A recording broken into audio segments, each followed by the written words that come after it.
Hello and welcome to Writers and Books Visiting Writers series. My name is Dan Hurd. I'm the Director of Adult Programs at Writers and Books. Writers and Books is a nonprofit literary arts center in Rochester, New York. We do readings, workshops, and literary programming for all ages, now currently online. For more information and upcoming events, visit our website at wab.org. Thanks for joining us. Tonight, we're happy to have Jeannie Gainsburg, author of The Savvy Ally. Jeannie is an educational trainer and consultant in the field of LGBTQ+ inclusion and effective allyship. Formerly the education director at the Out Alliance in Rochester, New York, she has facilitated more than 500 training sessions and workshops at corporations, schools, hospitals, faith communities, and more. Gainsburg has a BA in psychology from Brown University and an MA in social work and social services from Bryn Mawr College. The Savvy Ally is an enjoyable, humorous, encouraging, easy to understand guidebook.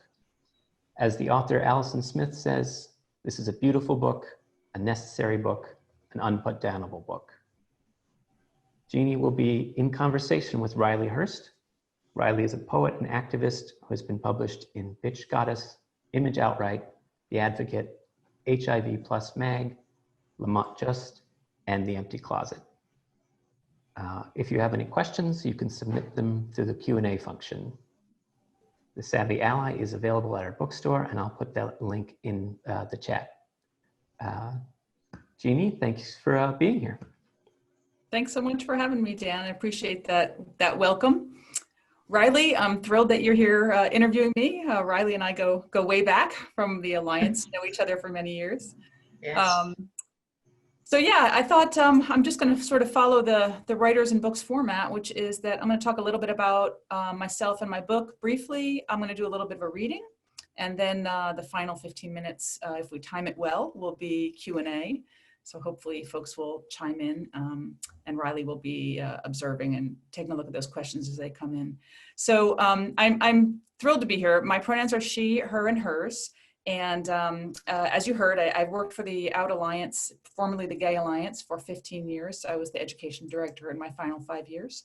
My book is the book that I wanted when I first got started, because I knew nothing at all about the LGBTQ+ communities. I knew I supported them, and that was about it. I had no connection to the communities, and I knew very little. In fact, I was the one who had to raise my hand in my first workshop and ask what, at the time, GLBT stood for, because I didn't know. I really, really wanted a book handed to me that told me how to be respectful in my language, what the most updated terms were, how to create change, what are some action pieces. And as far as I know, that book didn't exist. I didn't find it anyway. But after 15 years working at the Alliance and being in charge of the educational programs, and offering some really, really nice workshops that I saw were creating change with people, the same kind of people who had the same issues as far as being silenced by their fear, like having really good hearts and wanting to help out, but being so scared they were going to mess up. And so, oh, there I am. And so I decided that at that point, I really wanted to write a book. It just clicked. I said that this should be in a book. So I basically wrote the guidebook that I needed. And I did try to make it fun and accessible and very encouraging in the tone, because as we'll talk about more, I'm sure, this evening, being an ally, my view on being an ally, it's basically you mess up, you make an appropriate apology, you forgive yourself, and then you put in the work to get it right next time and repeat. I mean, I made so many errors. I'm still making errors. We all make errors, and we need to forgive ourselves and then figure out how to get it right the next time. And that's all part of our journey. So I tried to make my book fun too. I added some fun facts and pop quizzes. In fact, we're going to do one tonight just to make sure you're all paying attention. I guess that's enough about me. I was asked to do a reading, and I'm really excited about it. It's story time. I'm almost a senior, and I go to bed early, so it's story time for me. So we're gonna have a little story time here. So what I chose to read about today, Riley inspired, by the way, because Riley and I had a wonderful conversation prior to this Zoom conference, and she inspired me to read from this chapter. So I'm basically going to read from chapter 9 in my book.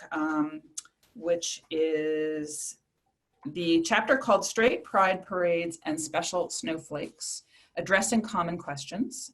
And I have a quote at the beginning of each of my chapters. I had some fun with that. This quote is from Anthony Venn Brown. And if you don't know who he is, he's an ex-minister, an Australian ex-minister who is a gay man and was basically went through the first ex-gay program in Australia and now lives authentically and speaks and writes about LGBTQ plus authenticity. And his quote was, "Instead of wondering why there isn't a straight pride, be grateful that you never needed one. Celebrate with us," which I think is a beautiful sentiment. So during my 15 years as an LGBTQ plus educator, some questions have taken me by surprise, like, do you think that homosexuality is caused by aluminum cans? Does your husband know you're a lesbian? And one of my all-time favorites was from a participant at a diversity conference who wandered into my Power of the Ally training and asked, aren't we going to be talking about military strategies? Heard the word ally and somehow went off on a different tangent. Other questions are extremely common and seem to come up again and again. As allies, we should be familiar with those common questions and be prepared with appropriate responses. Following are 9 very common questions that are well worth your savvy ally time to become familiar with, as well as some suggested responses. And I'm just gonna offer 2 tonight in the interest of time. So the first one is, I just treat everyone the same. What's wrong with that? Very, very common sentiment and comment and question. Lots of folks think that if they are treating everyone the same, they are putting in enough work toward creating an inclusive world. They feel that they do not need to learn about different groups of people in order to be fair and just. This comment is similar to, I don't see color. Both of these are hot button comments for many people within marginalized communities. What a great opportunity for a savvy ally. We are in a prime position to step in, assume good intent, meet people where they are, share what we know, and offer them a safe space to figure it all out. So an excellent place for an ally to begin when we hear this question is to take a deep breath and remember that this is coming from a kind place. The people I've talked with who've asked this question are folks who think that treating everyone the same is the best way to fix an unfair and biased world. Our job is to thank them for their kindness and their commitment to making the world a better place, and then help them learn an even better way. There are 2 strategies I use to help people understand that we need to do more than simply treat everyone the same. One is explaining the difference between equality and equity. The other is helping people understand that we all have our own experiences as intersectional beings, and that treating everyone the same is at best unproductive and at worst offensive. First, let's think about how we can effectively educate others about the distinction between equality and equity. I find that sharing concrete examples and personal stories, either my own or borrowed stories that I have permission to share, is one of the most effective ways to help people understand concepts. Below are 2 examples of how a person might explain the difference between equality and equity to someone. The first involves defining the terms. The second gives an example of how the 2 concepts can play out in the world. Which do you think would be more effective in response to the person who treats everyone the same and thinks that their work is done? Example 1, equality means everyone is getting the same things or being treated the same, but this will create fairness only if everyone has started in the same place and has the same needs. Equity is about giving individuals what they need to succeed or to live happily. And now example 2 is, equality is handing every soldier a pair of size 10 boots. Equity is handing every soldier a pair of boots that fits their feet. Your instinct may be to share dictionary definitions of concepts, but concrete examples that people can grasp and understand are often the truest tools for education. Personal stories that demonstrate concepts can be even more powerful. What follows is a personal experience I like to share when I explain equality versus equity within an LGBTQ+ framework. When I go into a medical office, I get handed a form to fill out just like everyone else, equality. As a straight, cisgender, married, monogamous woman, I typically breeze through that form without any issues. Basically, I'm the soldier with the size 10 feet. If I'm a lesbian, trans woman in a polyamorous relationship, that form is unlikely to fit for me. I won't see myself represented with the very limited M or F boxes. I won't be sure how to respond. I will wonder if the form is asking for my biological sex or my gender. Either way, this medical office will not be getting a complete picture of who I am. I'm also unlikely to see my relationship status represented with the usual boxes of married, single, divorced, and separated. This medical facility is treating everyone the same by handing them the same form, but the form doesn't actually fit for lots of people. When we look hard at what treating everyone the same means, we often discover that it means that we are treating everyone as if they were white, straight, cisgender, monogamous, hearing, able-bodied, and middle to upper class. The second way an ally can approach this topic with someone who feels good about treating everyone the same is to help the person understand that individuals have different identities, beliefs, abilities, experience, and needs, and they don't necessarily want to be treated the same as everyone else. The way I make this concept personal is to offer examples of how I treat my friends when they come over for dinner. When Mike comes over, I make sure that I have nut-free food options since he has nut allergies. When Todd comes over, I try and keep the number of guests small because he's deaf and it's hard for him to follow the conversation in large groups. When Owen and Sarah come over with their little boys, I put out toys. And when Pam comes over, I make darn sure the whiskey bottle is full. I never treat my friends the same. Different behaviors on my part make their time at my house much more enjoyable. I'm going to just move on and read one more very common comment. This one is, my lesbian friends call each other dykes. Why is it okay for them to do that and not me? Within marginalized communities, it's not uncommon for people to reclaim or joke around with words that have been or still are being used against them.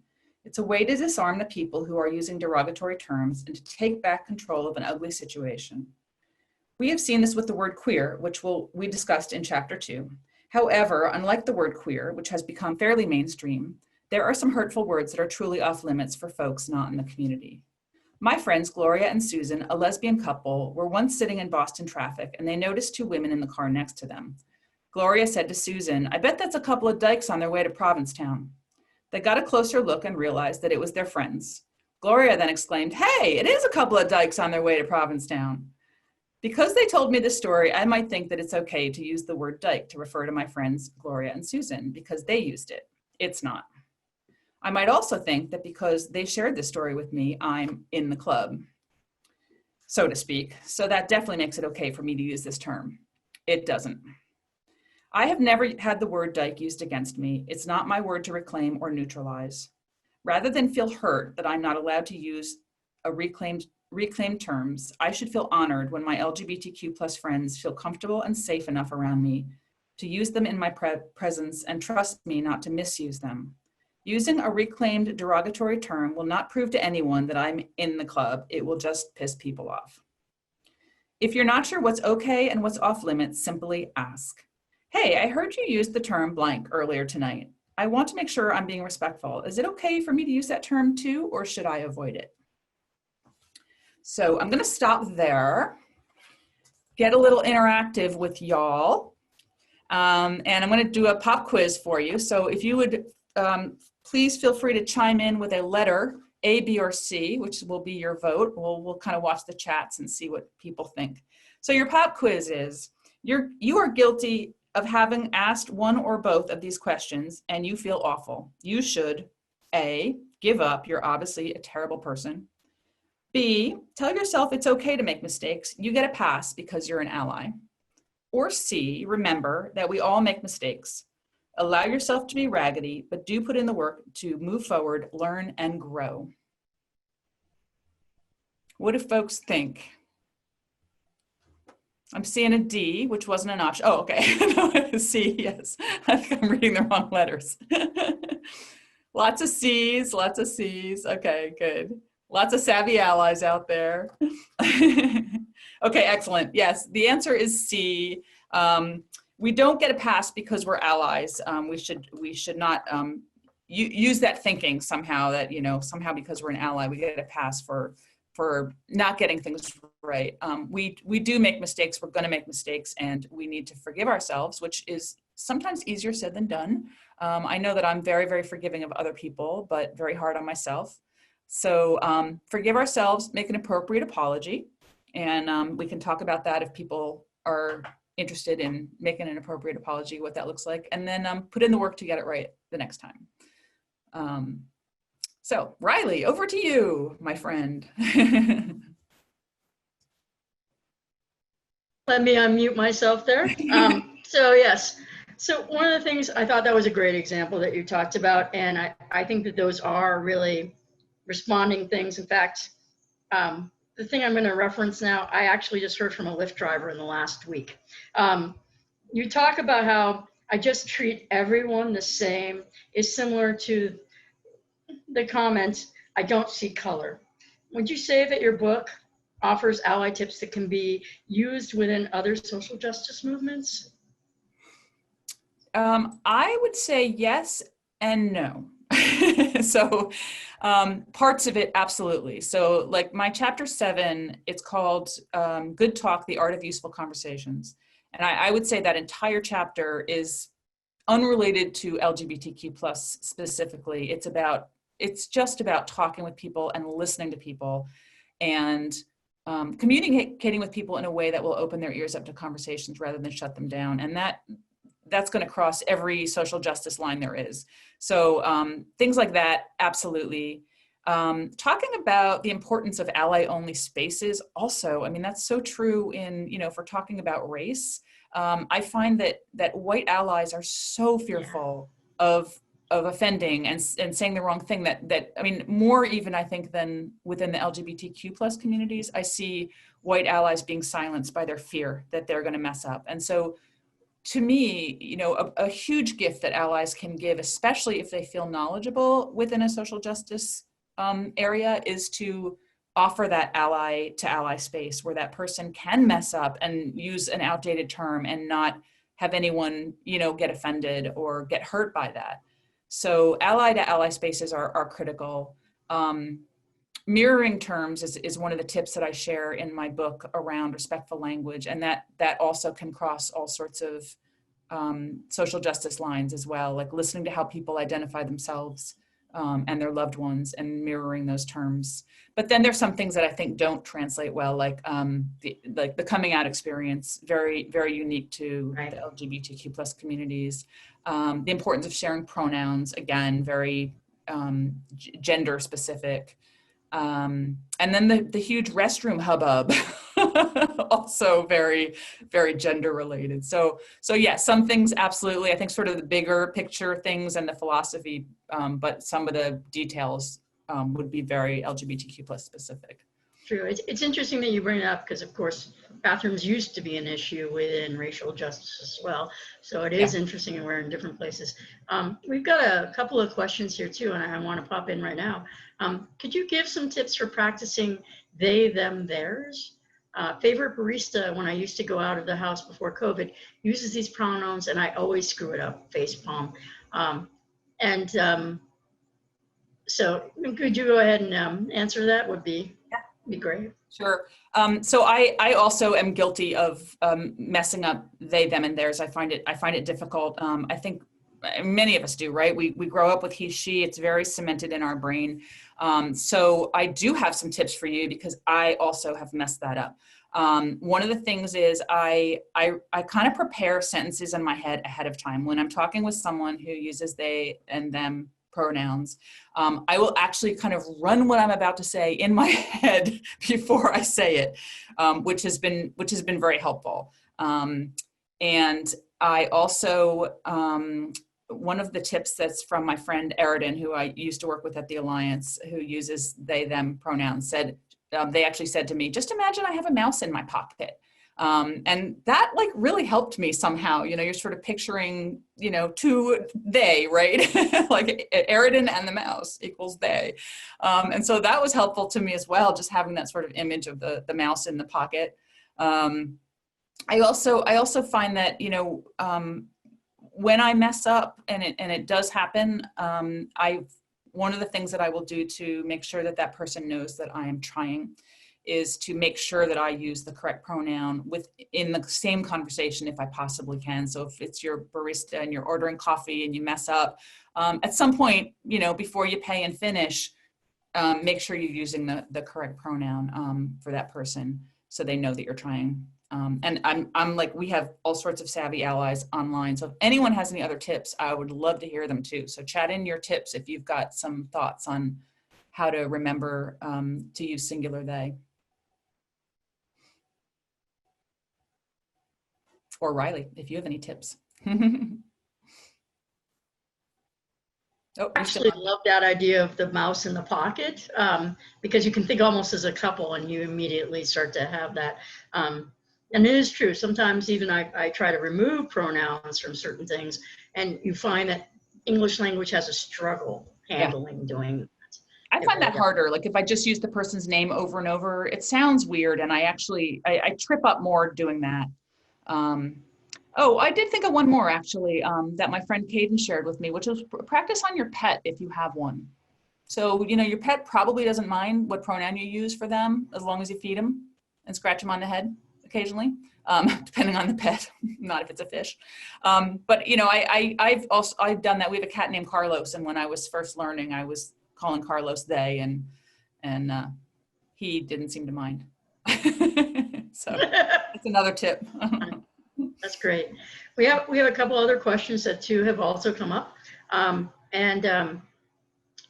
of them is leads actually directly to what responsible allying looks like. They're asking, how would you engage a school district that is very resistant to changing policies to be more LGBTQ plus inclusive? Here in Northeastern Florida, we've been trying to get them to add gender identity to the non-discrimination policy for nearly a year and made very little progress.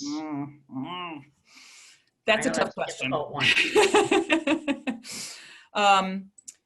That's kind of a change the world question. I'm not sure how much advice I have for you. I know it's an unfortunate reality that some folks live in areas that are just less inclusive than others. I think allies can play a really big role there. I mean, honestly, it's a sad reality that oftentimes allies are listened to when community members aren't. And I would suspect that that's a situation where that might be the case. So my suggestion, I guess, would be to really try and get some folks who, you know, the administration or whoever you're talking to is going to look at and be like, you know, this isn't even their community. Why does this matter to them?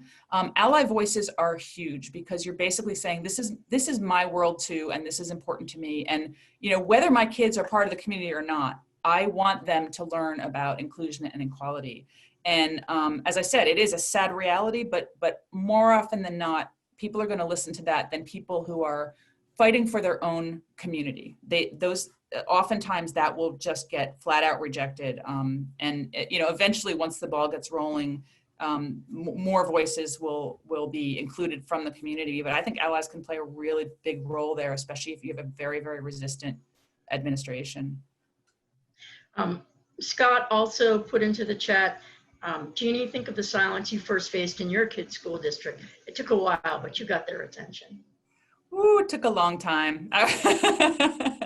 Yes, thank you, Scott, for reminding me of that. It is true. I went, I was a single ally going to the administration at our school district and trying to make change, and they were having none of it. And yeah, it just took, you know, it took time. It took a lot of people's voices. It took kids coming out. I mean, it's a long process. What I would love to see is for us to move beyond talking about LGBTQ plus issues in health class. You know, yes. That's it. Like, when we're going to talk about AIDS, let's talk about gay people. Like, no, this is not how we should be including LGBTQ plus folks in the curriculum. You know, we should be from day one, kindergarten, reading stories about all different kinds of families and just making it so normalized.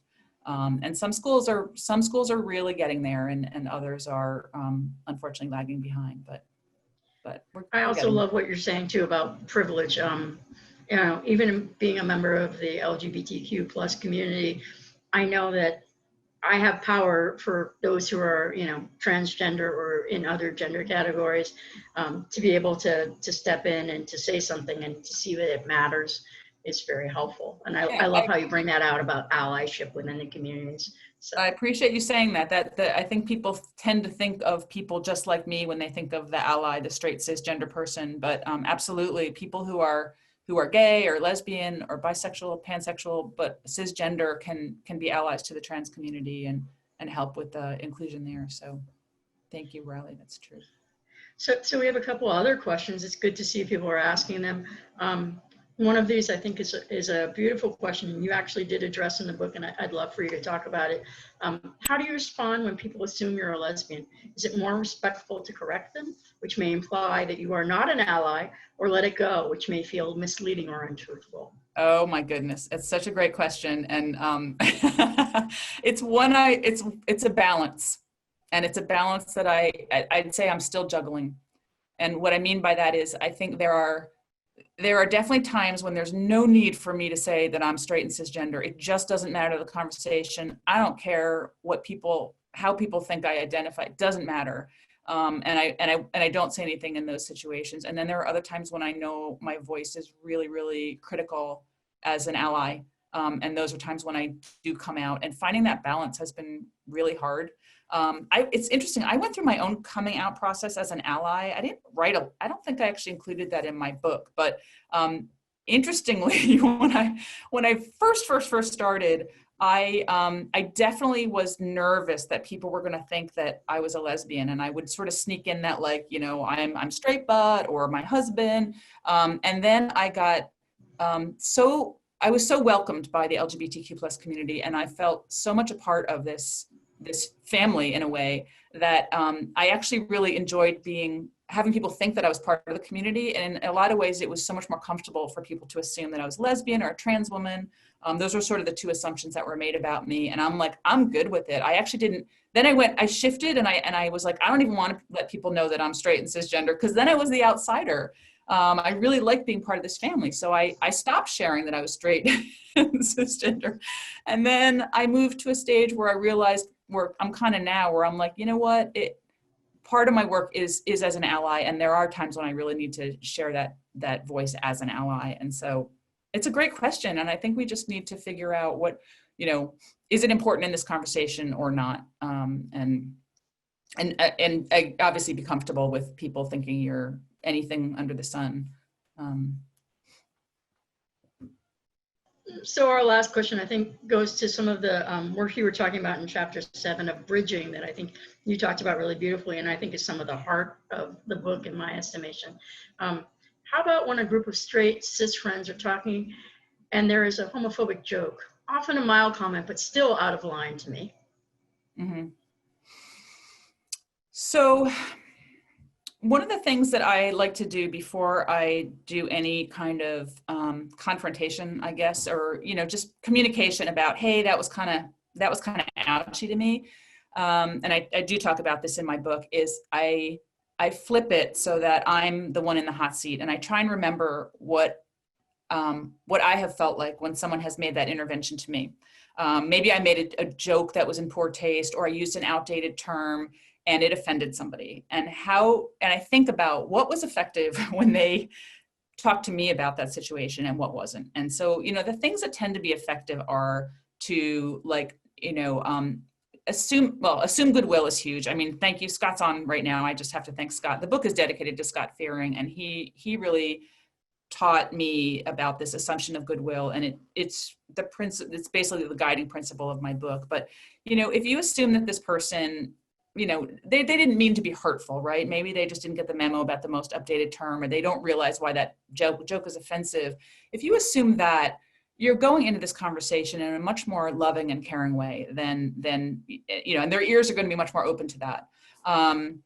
If it's like a first offense, like, you know, the first time you ever kind of heard the person say this, I probably would pull them aside in a private area, because I would want that respect for me. I would be so embarrassed to be called out in public. Unless it was like this person's doing it over and over and over, and you're frustrated, or you want others to know that you're standing up for this group of people. If it's the first time, I would pull that person aside in private. And I like using connecting statements. They work really, really well. And what I mean by that is, if you've ever been guilty of telling an off-color joke, or using a term that was inappropriate, to own that and say, you know what, I used to think that kind of joke was funny too, but, you know, here's what I learned. that way you're really connecting with them. You're not above them saying, let me teach you this. You're saying like, I get it. I used to say that's so gay too, but here's what I learned about why that's offensive. So again, these are all techniques that will likely open that person's ears up to the conversation rather than shut them down. And the final tip I'll share, I've got a few more in my book, so got to leave that little teaser in there so you pick the book up. But the final tip I'll talk about is focus on the impact that it had on you is really important. So you don't get off on a tangent about like, that was homophobic or that was racist, or of course the person's going to get defensive and you're going to go off on this whole tangent about why it was or wasn't racist or homophobic or whatever. Talk about the impact it had on you. So here's the effect that word has on me, or here's why that joke kind of hurts, and maybe we could use this term instead, or whatever suggestion you have. Just really talk about the impact it had on you, and make it about your relationship too is really helpful. Like I really care about this relationship, that's why I'm bringing this up. Those are all tips that can help have those conversations with people rather than in a way that doesn't make them get defensive. Great question.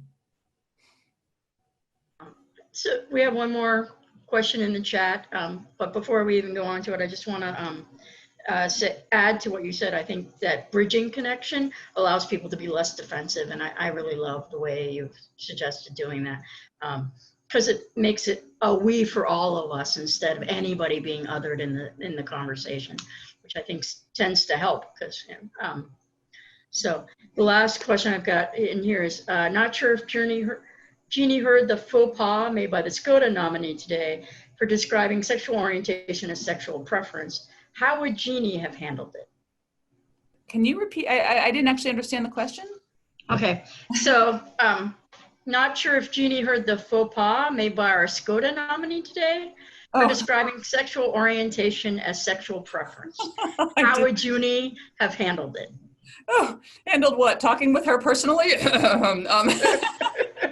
So those of you who read my book or have watched my little videos on YouTube know that I do encourage people to use sexual orientation as the correct term rather than sexual preference. And what I like to share about that is, preference is like, I prefer pepperoni pizza, but I'll take plain, right? It's like, it's just something I'm choosing, or, something I prefer in the moment. Whereas an orientation is an integral part of somebody. And that's something I hear that often, sexual preference. So yes, we want to use orientation rather than preference.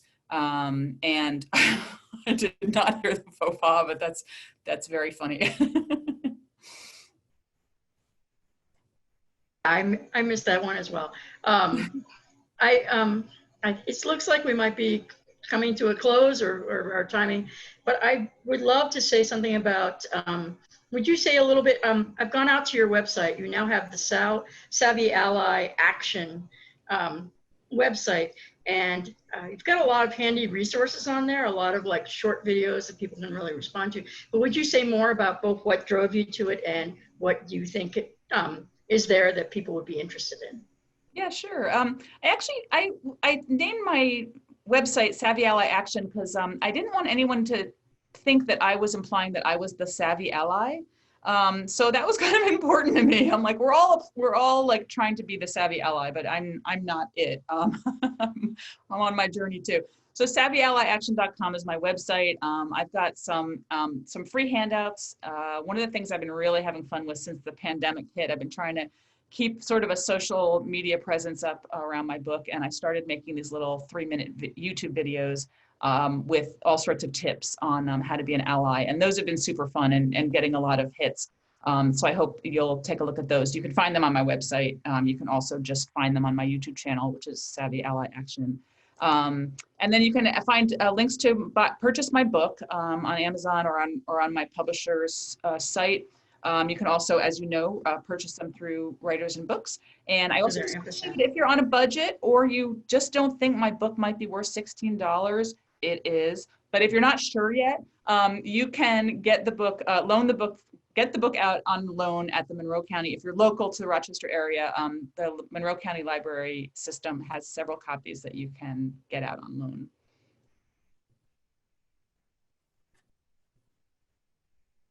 Are there other questions from the audience that they're wondering about, or?